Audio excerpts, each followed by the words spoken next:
आखिर औरत का वह कौन सा अंग हर रात बेशर्म होकर दबाने और चूसने से अचानक अपार धन की प्राप्ति होने लगती है?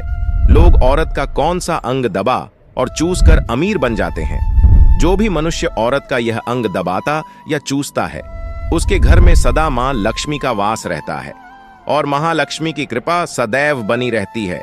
तो दोस्तों, आज की इस वीडियो में हम आपको एक सच्ची कहानी के माध्यम से बताएंगे कि औरत का वह कौन सा अंग है जिसे हर पुरुष को दबाना और चूसना चाहिए। अधूरी जानकारी विष के समान होती है, इसलिए वीडियो को बीच में ना छोड़ें। दोस्तों, एक बार की बात है, एक गांव में रामदास नाम का एक व्यक्ति रहता था। वह अपनी पत्नी से बहुत ज्यादा परेशान था, क्योंकि उसकी पत्नी बात बात पर हमेशा उसे ताना मारा करती थी। तुम्हारे पास है ही क्या, घर में खाने तक को कुछ नहीं है? दोस्तों, उसके घर में बिल्कुल कंगाली छा गई थी। एक भी रुपया नहीं था और उसके घर में खाने के लिए अन्न का एक दाना तक नहीं था। दोस्तों, एक तो घर में खाना नहीं, ऊपर से पत्नी का ताना। वह बहुत परेशान हो गया था। उसे समझ नहीं आ रहा था कि मैं क्या करूं। एक दिन की बात है जब वह अपने घर से एक सुनसान रास्ते पर निकल गया। वह बहुत ही सुनसान रास्ते पर चल ही रहा था कि उसे एक साधु तपस्या करते हुए दिखाई दिए। वह उनके पास जाकर बैठ गया। जब साधु ने अपना तप खत्म किया तो रामदास उनके सामने जोर जोर से रोने लगा। साधु ने रामदास से कहा, पुत्र, तुम्हें क्या दिक्कत है? तुम क्यों रो रहे हो? आखिर तुम्हें क्या परेशानी है? तब रामदास ने साधु महाराज से कहा, हे महाराज, मेरी एक पत्नी है जो कि मुझे रोजाना ताना मारती है। मैं गरीब हूं तो मैं क्या करूं? कितना भी कुछ कर लूं लेकिन धन कमा ही नहीं पाता हूं। मेरा एक छोटा सा धंधा था, वह भी पत्नी के क्लेश की वजह से चौपट हो गया। वह दिन रात मुझसे झगड़ा करती है। अब तो मैं दाने दाने के लिए परेशान हो गया हूं। हमारे घर में खाने के लिए कुछ भी नहीं है, इसके अलावा पहनने के लिए वस्त्र भी नहीं है। लेकिन मैं अपनी पत्नी को समझाता हूं कि वह मुझे ताने ना मारे, मुझसे झगड़ा ना करे, लेकिन वह बिल्कुल भी नहीं मानती। साधु जी, इसी वजह से मैं बहुत ज्यादा परेशान हूं। इसी वजह से मैं घर छोड़कर यहां आया हूं। तब साधु जी कहते हैं, रो मत बेटा, मैं तुम्हें एक काम बताने जा रहा हूं जो तुम्हारी किस्मत चमका देगा। तुम्हें अपनी औरत का सिर्फ यह अंग बेशर्म होकर कर दबाना और चूस लेना है। अचानक तुम्हारे घर में धन की प्राप्ति होने लग जाएगी। तुम देखते ही देखते अमीर बन जाओगे। साधु जी कहते हैं, जो भी पुरुष औरतों का यह अंग दबाता या चूसता है, उसके घर में कभी भी धन की कमी नहीं रहती है और ना ही उसके घर में लड़ाई होती है। वह जो भी व्यापार करता है उसमें हमेशा तरक्की होती है। साधु जी ने कहा, अब मैं तुमको औरत के उन अंगों के बारे में बताने जा रहा हूं। इसे ध्यान से सुनना और अपने जीवन में इस पर गौर करना। तब रामदास साधु जी महाराज की बातें बहुत गौर से सुनता है और कहता है कि जितना जल्दी हो सके मुझे यह बता दो दोस्तों। तभी साधु जी महाराज उस आदमी को एक कहानी सुनाते हैं और बताते हैं कि एक नगर में एक किसान रहता था। उसके बहुत सारे खेत थे जिस पर वह दिन रात मेहनत करता था। उसके घर में किसान और उसकी पत्नी रहा करते थे। उस किसान और उसकी पत्नी में आपस में बहुत ज्यादा प्रेम था। उसके घर में किसी भी प्रकार की लड़ाई झगड़ा या क्लेश नहीं होता था। इसी वजह से उसके घर में सदैव महालक्ष्मी का वास रहता था और उसके खेतों में इतनी ज्यादा पैदावार होती थी कि वह दिन प्रतिदिन और अमीर होता जा रहा था। उस किसान और उसकी पत्नी में इतना प्रेम था कि आसपास के लोग उन्हें देखकर जल जाया करते थे। धीरे धीरे उसके पूरे गांव के लोग जान गए कि किसान और उसकी पत्नी में बहुत ज्यादा प्रेम है। धीरे धीरे यह बात उस नगर के राजा तक पहुंच गई। दोस्तों, किसान और उसकी पत्नी की बात जब राजा के पास पहुंचती है तो राजा भी उसके प्रेम की काफी ज्यादा तारीफ करते हैं।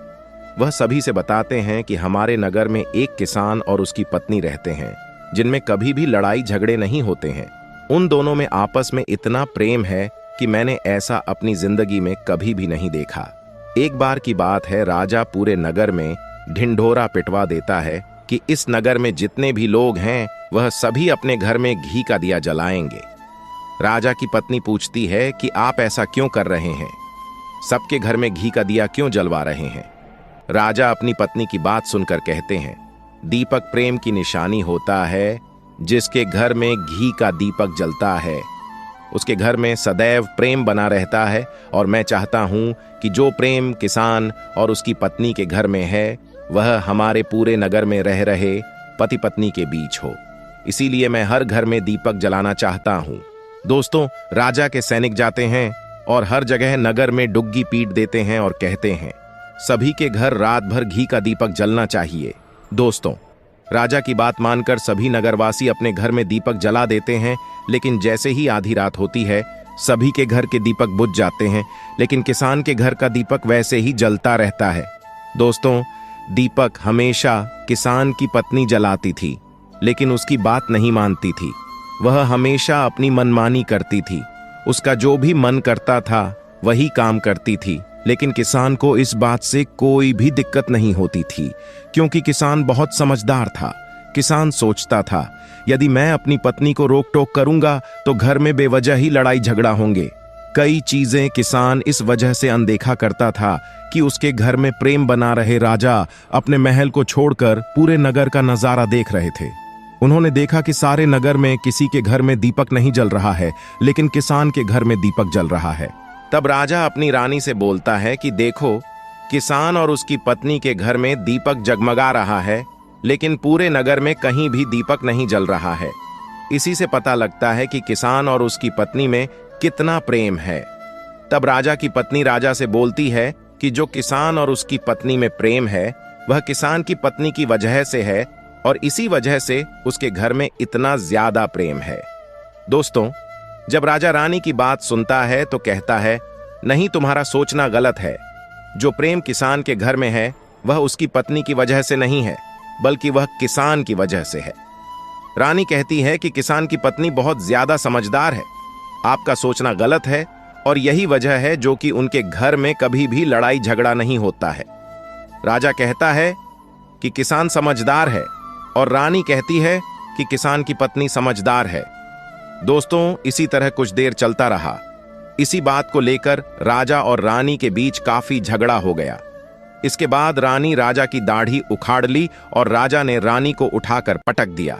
इसके बाद राजा कहता है हम लोगों को झगड़ा करने की जरूरत नहीं है, क्यों ना हम किसान और उसकी पत्नी की परीक्षा ले लें।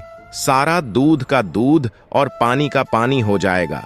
लड़ाई करने के बाद इस बात पर राजा और रानी दोनों सहमत हो गए और दोनों की परीक्षा लेने के लिए तैयार हो जाते हैं।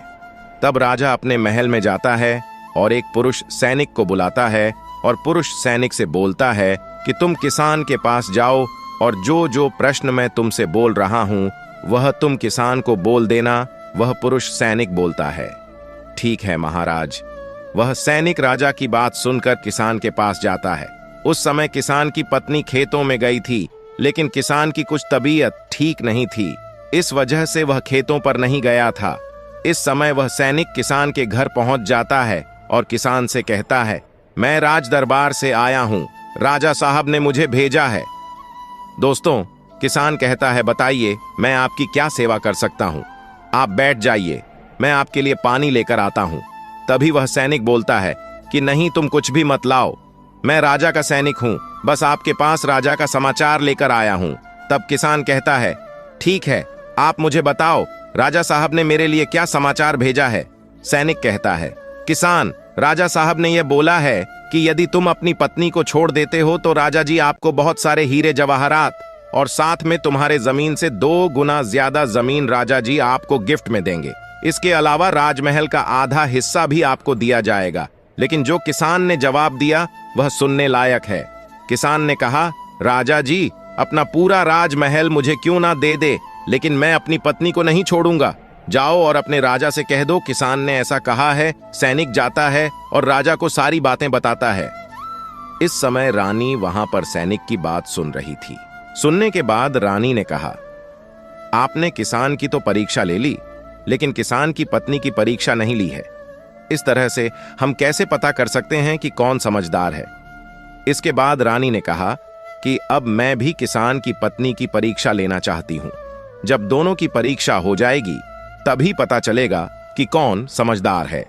फिर रानी ने भी एक सैनिक बुलाया और कहा कि मेरी बात किसान की पत्नी को बोलना और याद रखना, यह बात तभी बताना जब किसान वहां पर ना हो। सैनिक ने पूछा कि रानी क्या बात बतानी है। वह तो बताओ। तो रानी ने सैनिक को सारी बात बता दी। सैनिक किसान के घर जाता है और उसके घर में आवाज लगाता है तो उसके घर से किसान की पत्नी निकल कर आती है और कहती है, बताओ क्या हुआ, क्यों ढिंढोरा पीट रहे हो? तो सैनिक ने कहा कि राजमहल से आया हूं, मुझे रानी ने भेजा है। किसान की पत्नी ने कहा, बताओ किस लिए आए हो? तब सैनिक ने कहा, रानी ने बोला है यदि तुम अपने पति किसान को मार देती हो तो आपको बहुत सारे हीरे जवाहरात रानी आपको देंगी और साथ में राजमहल का आधा हिस्सा भी आपको मिलेगा। इसके अलावा जितनी भी आपकी जमीन है वह तो आपकी रहेगी, लेकिन उसकी 2 गुना जमीन भी रानी आपको देगी। यह बात सुनकर किसान की पत्नी तैयार हो जाती है। कहती है, ठीक है, यदि मुझे रानी साहिबा देंगी तो मुझे मंजूर है, मैं अपने पति को मार दूंगी। तब सैनिक पूछता है कि रानी को कैसे पता चलेगा कि आपने अपने पति को मार दिया है? तभी किसान की पत्नी बोलती है, मेरे घर में जो दीपक जल रहा है, जब मैं किसान को मार दूंगी तो उसे बुझा दूंगी, तभी आपको पता चल जाएगा कि मैंने किसान को मार दिया है। अब सैनिक किसान की पत्नी की बात सुनकर राजमहल जाता है और रानी को सारी बात बताता है। किसान की पत्नी की बात सुनकर रानी बहुत अचंभित हो जाती है। राजा और रानी को स्त्री जात से नफरत होने लगती है। उसी समय राजा अपने नगर के सभी लोगों को बुलाता है और कहता है कि मैं चाहता हूं कि मेरे और मेरी पत्नी की वजह से किसान की जान ना जाए। तुम लोग ऐसा करो, उस किसान के घर जाओ और सारी बातें बता दो और उस किसान को बचा लो, वरना किसान की पत्नी उसे मार देगी। इधर सैनिक किसान के घर जाते हैं और सोचते हैं कि किसान की पत्नी किसान को रात में मारेगी और दिया बुझाएगी। इससे पहले ही हम किसान के घर में पहुंच जाते हैं और किसान को बचा लेते हैं। दोस्तों, जैसे ही राजा के सैनिक किसान के घर पहुंचते हैं तो देखते हैं कि किसान तो मरा पड़ा हुआ है। तो सैनिक किसान की पत्नी से बोलते हैं कि तुमको तो किसान को रात में मारने के लिए बोला गया था, लेकिन आपने अभी किसान को क्यों मार दिया? तब उस किसान की पत्नी बोलती है कि किसान को तो मुझे मारना ही था, रात में तो मुझे सिर्फ दिया ही बुझाना था, इसलिए किसान को तो मैंने दिन में ही मार दिया है। सभी सैनिक तुरंत ही किसान के घर से दौड़े दौड़े जाते हैं और राजा रानी को सारी बातें बताते हैं। राजा और रानी क्रोध से आग बबूला हो जाते हैं। इसके बाद राजा और रानी किसान की पत्नी को बंदी बनाकर लाने के लिए अपने सैनिक से कहते हैं। सैनिक जाते हैं, किसान की पत्नी को बंदी बनाकर ले आते हैं। राजा किसान की पत्नी से पूछता है, ऐसा तुमने क्यों किया? तुम लालची औरत हो, तुम्हें पैसों से प्यार है। तभी किसान की पत्नी ने जवाब दिया और बताया कि मुझे तो किसान को पहले ही मारना था, वह तो मैं कोई बहाना ढूंढ रही थी, क्योंकि किसान की आदत बहुत खराब थी, वह मेरे साथ बहुत खराब व्यवहार किया करता था। तो राजा ने कहा, ऐसा क्या करता था किसान? तो किसान की पत्नी ने जवाब दिया कि वह मेरे नाक का ऊपरी हिस्सा अपनी उंगली से हमेशा दबाया करते थे। इसके अलावा किसान एक काम और मेरे साथ करता था, वह किसान मेरे कान का पिछला हिस्सा अक्सर अपनी जीभ से स्पर्श किया करता था। राजा ने पूछा, ये बताओ, जब आप लोग गरीब थे तब क्या किसान आपके साथ ये काम करता था? तो किसान की पत्नी बोलती है, नहीं महाराज, तब ऐसा नहीं करता था। तब राजा ने कहा, मैं समझ गया कि किसान ऐसा क्यों करता था। उसी समय साधु जी ने रामदास से पूछा, तुम्हें कुछ समझ में आया औरत का कौन सा अंग दबाने तथा चूसने से लोगों को अचानक धन की प्राप्ति होती है? तो रामदास ने कहा, नहीं साधु जी, मुझे अभी समझ में नहीं आया। तभी साधु जी कहते हैं, अगर अभी समझ नहीं आया तो मैं फिर से आपको बताता हूं। किसान अपनी पत्नी के साथ जो पहला काम करता था वह है, उसके नाक के ऊपरी हिस्से को अपनी उंगली से दबाता था। तो जिस भी मनुष्य के घर में पैसों की किल्लत है, उसे अपनी उंगली से औरत के नाक के ऊपरी हिस्से को जरूर दबाना चाहिए। दोस्तों, औरत के नाक के ऊपरी हिस्से को बहुत शुभ माना जाता है। इसी वजह से जो यह काम करता है वह हमेशा धनवान पुरुष बन जाता है। दूसरा काम है, जो भी पुरुष औरत के कान का पिछला हिस्सा अपने जीभ से स्पर्श करता है, उसके किस्मत के द्वार खुल जाते हैं, उसे अचानक धन की प्राप्ति होती है। ऐसा इसीलिए होता है क्योंकि औरत के कान के पिछले हिस्से में माता लक्ष्मी का वास होता है। जब आप ऐसा करते हैं तो माता लक्ष्मी आपसे प्रसन्न हो जाती है और आपको अपार धन देती है। और आपने एक बात तो जरूर सुनी होगी, औरतें माता लक्ष्मी का रूप मानी जाती है। यही वजह है, इस संसार में जो भी मनुष्य यज्ञ पवित्र काम करता है उसका घर धन से भर जाता है, जो कि इस कहानी में किसान भी अपनी पत्नी के साथ करता था। लेकिन आप जब भी ऐसा काम करें तब आपको अपनी पत्नी को पूरी बात बता देनी चाहिए, अन्यथा आपके जीवन में ऐसा अनर्थ भी हो सकता है। दोस्तों, आज का ज्ञानवर्धक वीडियो कैसा लगा कमेंट करके जरूर बताएं और हाँ, कमेंट में हर हर महादेव लिखना ना भूलें। धन्यवाद।